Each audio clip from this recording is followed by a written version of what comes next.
Привет, друзья, это Ната и мой блог-дневник с наблюдениями. Я ращу маленькую монстеру делициозу и другие растения у себя дома. Я жду этого времени каждую зиму, как ждут чуда. Это время, когда зацветает декабрист, мой любимый зимний сюрприз, который превращает холодный январь в сказку. Радует своими почками, крошечными намеками на бутоны, что набухли на кончиках сегментов, как розовые жемчужины, готовые вот-вот раскрыться. Одна почка выпустила первую стрелку бутон. Она открывалась несколько дней, медленно, торжественно. Сначала от стрелки отошел один листик, нежный, розовый, с легким перламутровым блеском. Потом второй, третий, пока эти розовые лепестки не сложились в необычный бутон.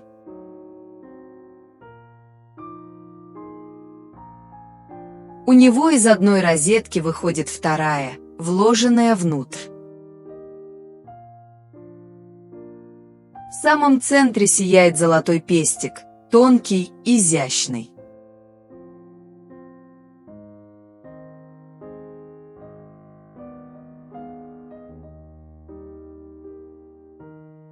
Нижние лепестки поджаты вниз, будто кланяются, создавая форму, похожую на перевернутый колокольчик. Эта форма делает бутон особенно трогательным. Красота декабриста в его нежности и необычности. Цветок похож на маленькую орхидею, только проще и ближе к сердцу. Розовые лепестки тонкие, почти прозрачные на свету, с легким перламутровым сиянием, как крылья бабочки. Они не кричащие, не огромные, скромные, но от этого еще более трогательные.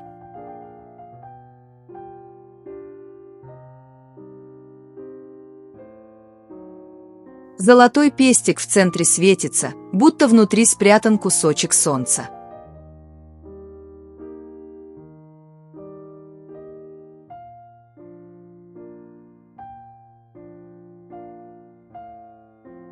Когда бутон полностью раскрывается, он становится похож на звездочку с опущенными лучами, нежную, хрупкую, но полную жизни. Каждый лепесток держит форму, не распадается, а стоит гордо, словно говорит: «Смотри, я расцвел посреди зимы, когда все вокруг спит».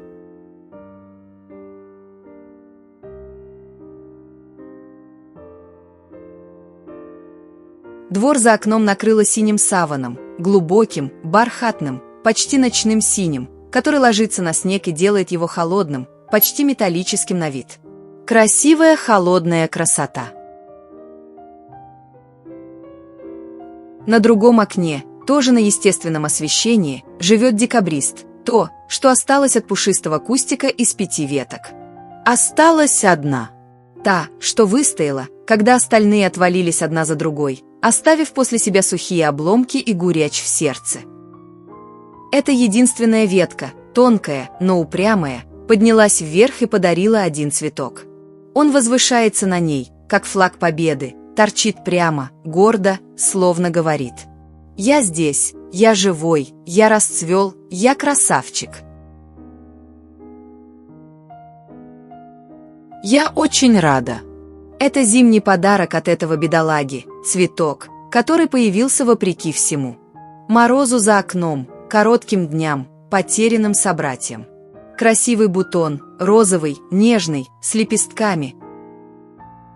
Побыл всего 3 дня и увял за пару дней. Лепестки начали темнеть по краям, сворачиваться, терять упругость. Бутон паник, стал коричневым, сухим и опал. 3 дня. Это все, что ему было отмерено в этом году, но эти 3 дня он светился в комнате, как маленькое солнце. Красота за окном во дворе, синий саван, иней на ветках, неподвижность, стала фоном для другого окошка, где у одиночки декабриста бутон внизу висит. Он держался 2 недели, дольше, чем первый. Я следила за ним каждый день. Как он медленно раскрывается, как лепестки отходят один за другим, как цвет становится ярче, глубже. 2 недели он радовал, висел, словно подвеска из света и нежности, и даже когда начал паникать, все равно оставался красивым в своей хрупкости. Постепенно лепестки потемнели, свернулись, и бутон исчез. Но есть надежда. На ветках видны зачатки новых цветков, крошечные бугорки, набухшие, розоватые, полные обещания. А в это время с крошкой Монстьерой продолжают твориться метаморфозы. У крошки Эмо начал желтеть маленький листик, всего сантиметров 2, тот самый второй, с которым она ко мне явилась. Сначала он пожелтел чуть-чуть, как будто кто-то незаметно подкрасил край акварелью лимонного оттенка. А через пару дней он стал совсем желтым, ярким, глянцевым, словно покрытым лаком. Я беру ножницы, те самые, что уже стали членами семьи, и отделяю его от общего ствола. Хрясь, и вот он лежит у меня на ладони. Красивый глянцевый малыш, почти сувенир, как будто кто-то выточил его из желтого янтаря. Прощай, малыш. Жаль тебя, ты был со мной с самого начала, когда монстера была размером с пол зажигалки. За вторым листом, тем, что был побольше, 6 сантиметров, который приехал завернутый в трубочку и раскрылся уже у меня, пока понаблюдаю. А вот корень. Тот самый воздушный корень, что вылез у основания стебля меньше 1,5 сантиметров, теперь вырос почти в 3 и целенаправленно стремится в землю. Он тянется вниз, толстенький, с чешуйками, будто в броне, и уже почти достает до грунта. Смотрю на него и думаю. Ну ты даешь, малыш. Пока мы тут оплакиваем желтые листья, ты решил, что пора становиться взрослым и хвататься за почву. Надо ему помочь, слегка прикопать, чтобы кончик вошел в грунт. Думаю, это хороший знак. Растение не сдается, оно перераспределяет силы, теряет старые листья, но наращивает корни, как будто говорит. Окей, наверху пока сложно, зато внизу я закреплюсь и потом рвану вверх с удвоенной силой. Алаказия моя стояла как заколдованная. Совсем не растет. Ни вверх, ни вширь, ни одного нового листа. Застряла намертво, превратилась в странный трехлистный куст, где каждый лист висит в свою сторону, будто они поссорились и разошлись по углам горшка. Один из них начал желтеть. Купила ее в супермаркете уже в не самом цветущем виде. Пришлось сразу избавить от пары совсем увядших листьев. Она дала один новый лист. Я обрадовалась. Значит, ей хорошо. Поливала аккуратно, подкармливала, держала под светом от лампы на окне. А она молчит. Ни привет, ни ответа. Просто существует. Я долго терпела эту тишину. Но в какой-то момент поняла. Пора лезть внутрь. Достать из горшка и посмотреть, что там творится на самом деле.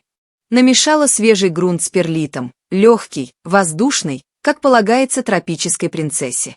Приготовила прозрачный стаканчик на пол-литра, временный дворец, чтобы все видеть. И начала операцию. Аккуратно вытащила ком. Очистила от старого грунта. И вот тут опять дебют новичка. Я впервые в жизни увидела корневую алаказии во всей красе.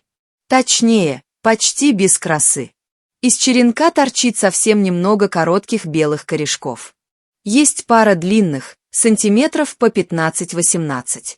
Остальные – сплошные коротыши. На мой взгляд, корней мало. Очень мало. А ведь именно они – мотор роста. Посадила в новый грунт, утрамбовала. Стаканчик прозрачный. Теперь я буду следить за каждым новым белым отростком, как за сокровищем. Отправила под лампу, в хорошую компанию к розочке. Ой, смотрю на розу, а там на вершине одной ветки что-то торчит. Маленький, зеленый, едва заметный бутончик. Настоящий, живой, зарождающийся. Сердце ёкнуло. Перевожу взгляд. На втором кустике тоже один проклевывается, маленький, но уверенный. И на третьем. 3 штуки сразу. 3 алых обещания, которые я даже в мечтах не ждала так скоро. Все началось 9 декабря 25-го. Пересадила ее тогда, переживала, хоть бы прижилась. А потом кот решил, что листья – это его личный салат-бар. Объел листья. Я ругалась, отгоняла, поливала, подкармливала. И вот, бац! Награда. Помидорчики мои подросли. Из крошечных зернышек получились настоящие кустики, крепенькие, с первыми настоящими листиками. Впервые в жизни вижу это своими глазами.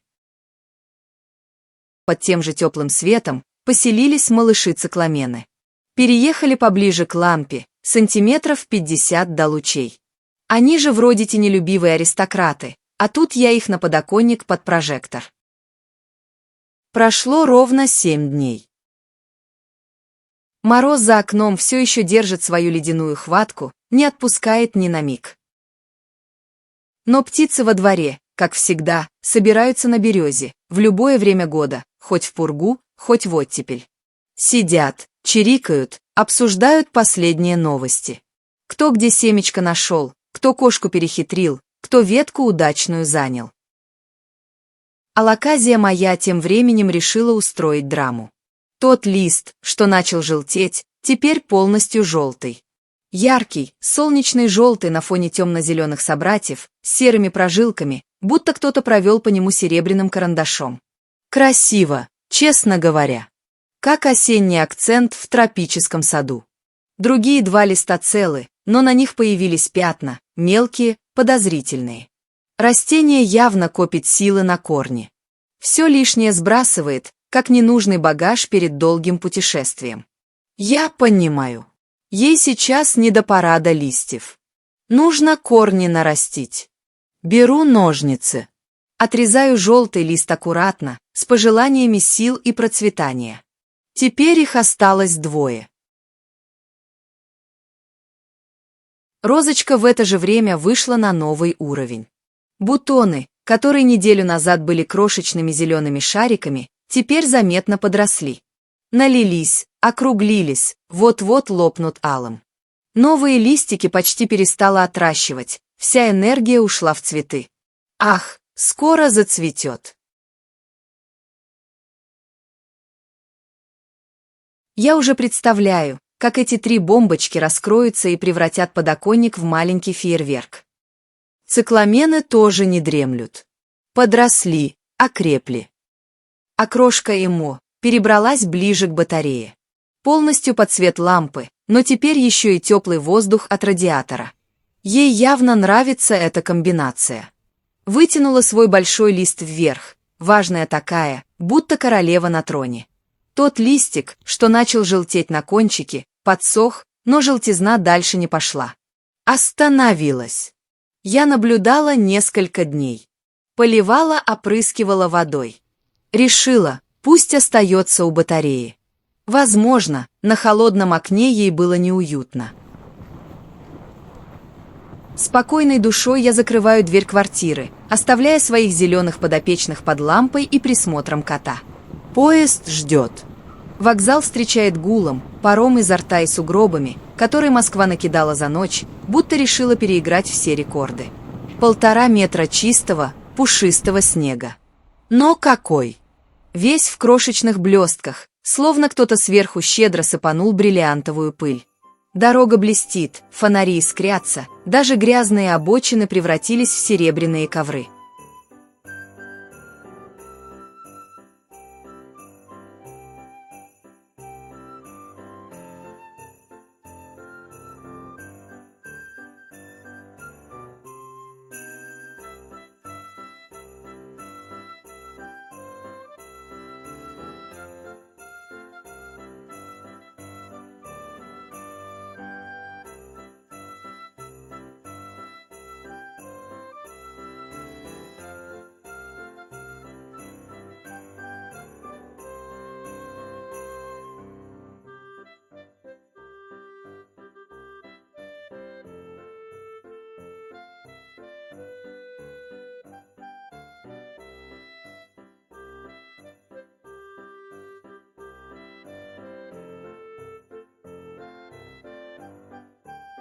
Снежная королева явно была в щедром настроении, обсыпала все вокруг драгоценностями, и теперь город сияет, как новогодняя открытка, только живая и холодная.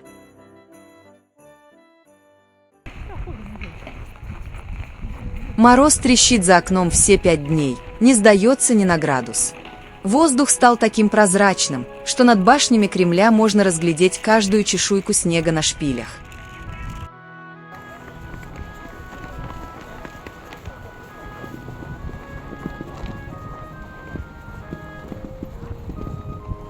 Охотный ряд нарядился по-праздничному.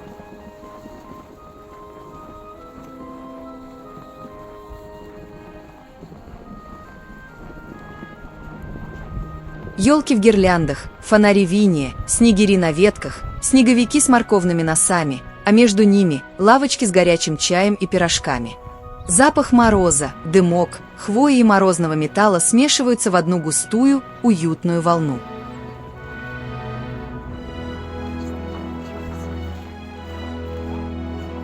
Гулять по торговым рядам в такой атмосфере – все равно, что попасть внутрь старой открытки 50-х годов.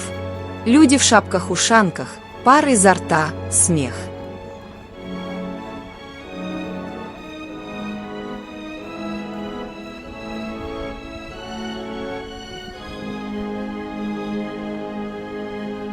Я снимаю все подряд, особенно в минус 17, когда щеки горят, а пальцы в варежках немеют. Зато кадры получаются честные, с настоящим морозным румянцем.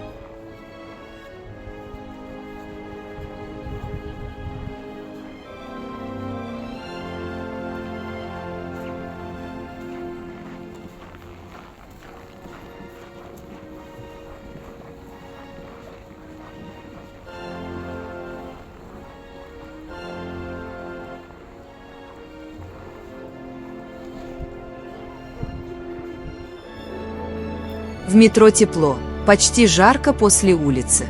На площади Революции стою перед бронзовыми стражами. Эти статуи – отдельная история. Серьезные лица, напряженные плечи, идеальная анатомия, складки одежды, которые хочется провести пальцем, чтобы почувствовать холод металла. Обувь проработана так, что видны даже швы на сапогах. Легенда гласит: «Потри что-нибудь, и желание сбудется 100%. Я подхожу к крестьянину в лаптях. Лапоть красивый, плетеный, с мельчайшими деталями. Провожу рукой по бронзе. Загадываю, пусть мои растения и блок растут. Посмотрим, сбудется или нет. Сработает ли магия старого метро.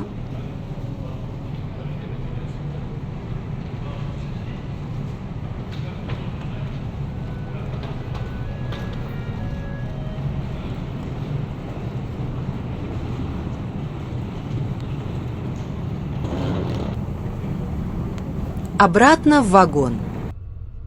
Окно поезда – это отдельный кинотеатр. За стеклом проносится фантастика. Все в снегу. Сугробы выше человеческого роста. Снежные ели стоят, как белые стражи, усыпанные инеем, будто их только что окунули в сахарную пудру.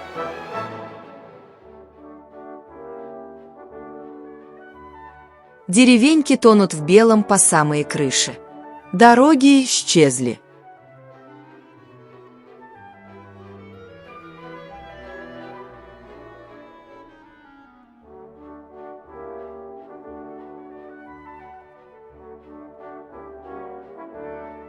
Леса тянутся бесконечными снежными далями, волна за волной, холм за холмом, все укрыто толстым пушистым покрывалом.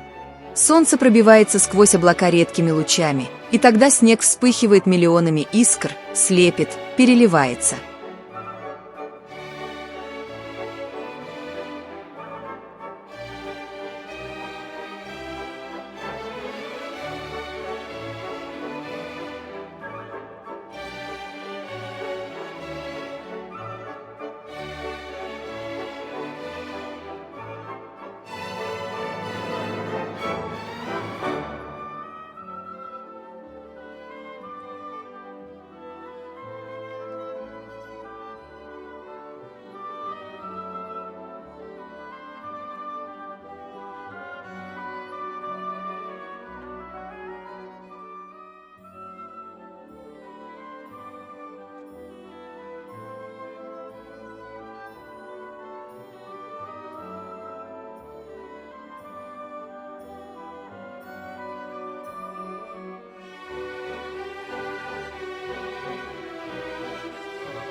Вот она, настоящая зима. Поезд мчится дальше, сугробы мелькают, блестки танцуют в воздухе, и весь мир вокруг кажется огромной, сияющей.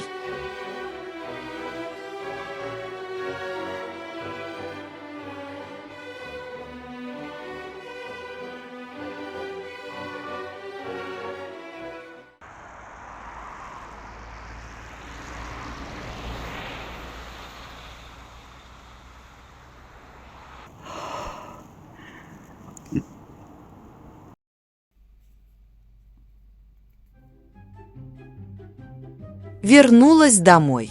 И сразу чувствую запах легкого кошачьего преступления. Зеленые друзья явно пережили осаду за эти дни. Первым на глаза попадает экспериментальный хлорофитум. Его листья выглядят так, будто по ним прошелся маленький зеленый зомби-апокалипсис. Края обгрызены, дыры в форме кошачьих зубов. Бедняга.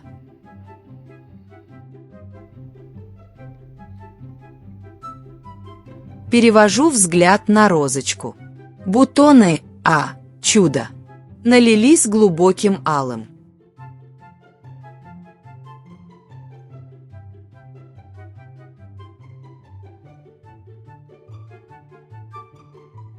Еще чуть-чуть, и они раскроются в полную силу, как маленькие бомбы цвета страсти.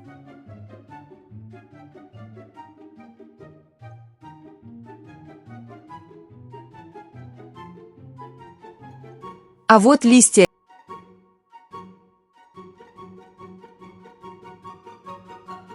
стали главной мишенью. Кот опять их погрыз.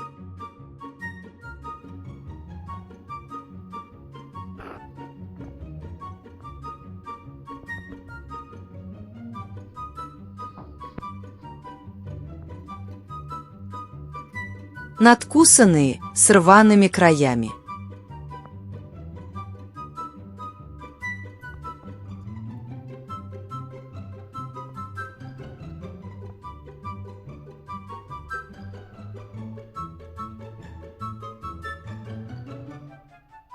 Растение выглядит так, будто пережило битву с голодным кроликом.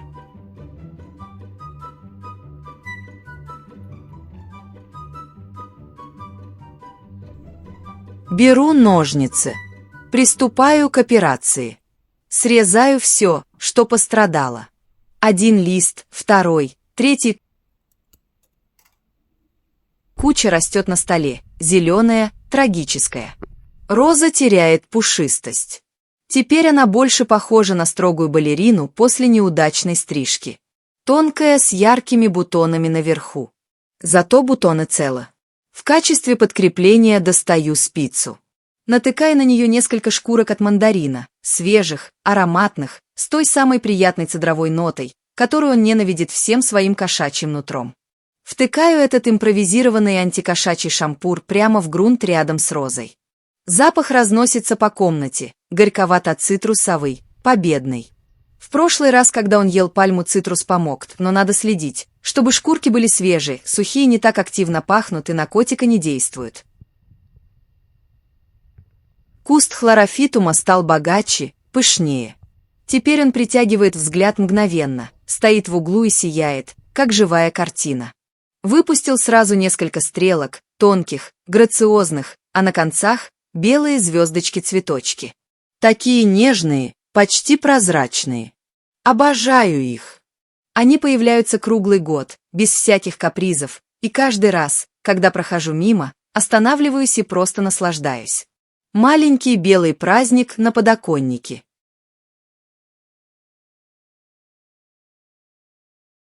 Помидорчики тем временем заметно подросли.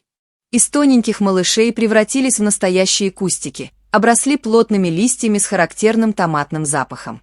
Это специальный сорт для подоконника, в теории должны вытянуться до 30 сантиметров. Пока они где-то 3-5 сантиметров, но уже выглядят уверенно, будто знают. Впереди их ждет слава комнатных гигантов. Стоят редком в стаканчиках, тянутся к лампе, как к солнцу, и я думаю, ну же, ребята, давайте, покажите класс. Крошка Эмо. Прекрасная история. Все это время она жила под двойным обогревом. Лампа и в 30 сантиметрах от батареи. И вот результат. Вытянула свой главный лист вверх, высоко, важно, будто королева, которая наконец-то села на трон. Подросла заметно, окрепла. А потом, бац! Из основания ствола вылез новый лист. Пока еще трубочка, туго свернутая. Радость моя была такой, что я даже подпрыгнула. Спросила Уй, бывает ли у таких крох, чтобы детские листики прощались, а на их месте более взрослые? Ответ пришел быстрый. Да, это детская стадия. Монстера делициоза может и будет постепенно убирать свои маленькие листья, те самые 2-4 сантиметра, которые были первыми у саженца, и отращивать все более крупные – это ее нормальный путь развития. Значит, это уже чуть взрослый лист. Ее корень подрос, сантиметров 6 в земле, белый, крепкий. А рядом второй корешок проклевывается. Растет. Укрепляется.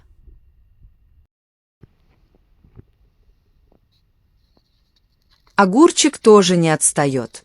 Корни его прекрасно видны через прозрачный стаканчик, белые.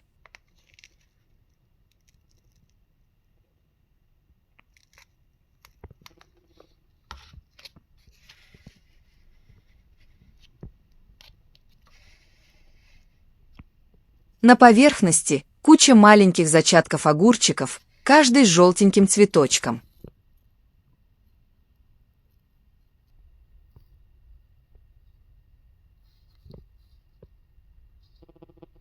Выглядит так мило и многообещающе, будто растение решило устроить мини-урожай.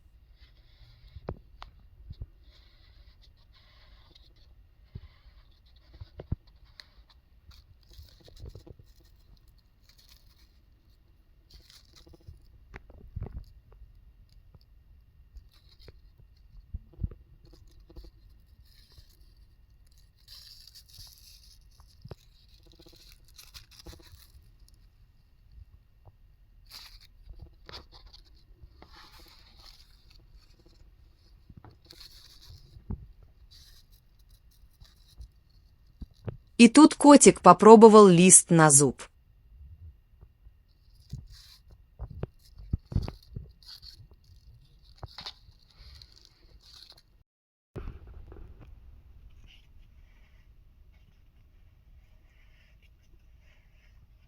Ножницы мои помощники. Оборвала все усы, все крошечные огурчики, все лишние листья. Оставила ровно 5. Теперь кустик выглядит компактным. Расстояние между листьями крошечное, они почти сидят друг на друге. Сорт тоже оконный, балконный, но я даже не знаю, каким он должен стать в итоге. Длинной лианой или скромным кустиком. Пусть растет как хочет. Главное, корни сильные, а кот теперь обходит его стороной, потому что цитрусовая спица все еще на страже.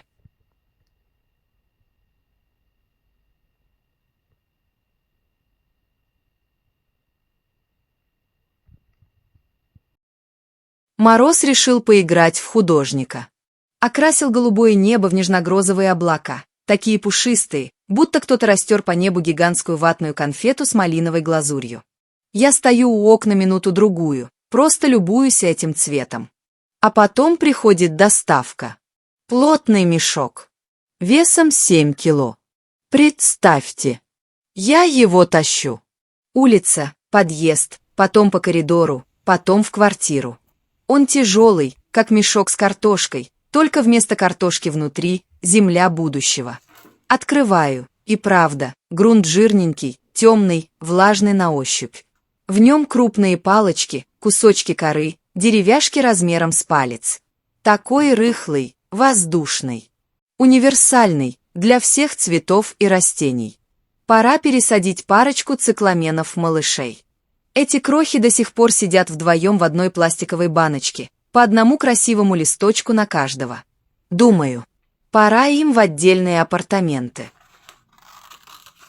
Беру пластиковый стаканчик на 200 мл, отрезаю половину ножницами, целый для них сейчас великан, а половина как раз. Достаю малышей аккуратно. У каждого уже сформировалась маленькая луковица, круглая, плотная, как крошечный картофель. Корешки тоненькие, белые, едва заметные, но живые. Пересаживаю в новый грунт. Луковица чуть утоплена. Листочки, красавчики, круглые, бархатистые, темно-зеленые с серебристым рисунком. В полстаканчиках им теперь в самый раз. Просторно, уютно, корням есть куда расти. Решила сделать приятное коту. Посеяла свежую травку, новую партию. Зерна полила, накрыла пленкой и отправила под лампу. Через пару дней, вуаля! Тонкие зеленые иголочки уже проклюнулись, тянутся вверх, как солдатики на параде. Пока я болела и лечилась, дни тянулись медленно, как сироп. Лежала под одеялом, пила чай с малиной, кашляла в подушку и параллельно монтировала этот ролик. Рядом, на подоконнике, происходило настоящее чудо. Розочка моя общипанная, та самая, которую кот превратил в балерину после неудачной стрижки, начала раскрываться.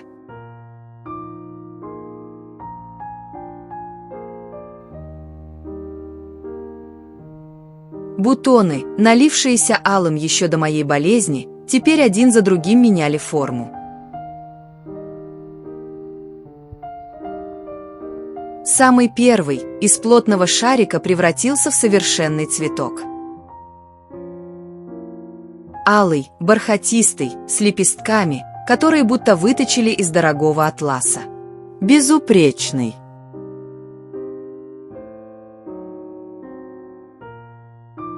А этот аромат сладковатый, теплый, с легкой ноткой розового масла. В морозном воздухе он ощущается вдвое ярче.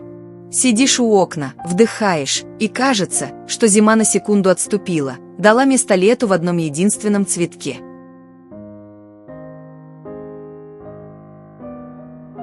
А за стеклом зима дарила разные виды каждый день, будто специально подстраивалась под мое настроение.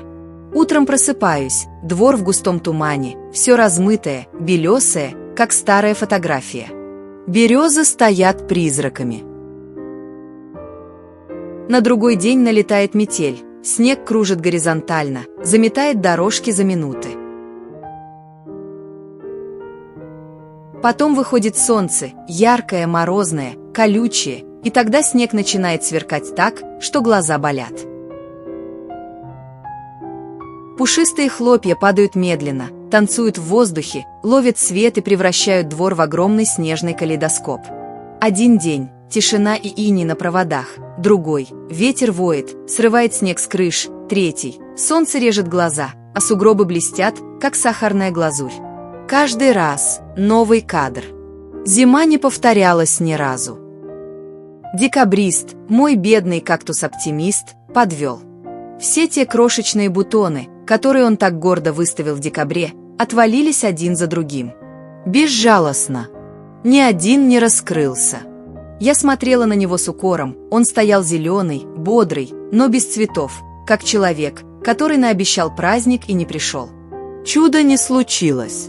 Теперь он просто отдыхает, копит силы. Следующей зимы ждать долго, почти год. Я даже не ругалась, только вздохнула. Ладно, упрямец, твое время еще придет.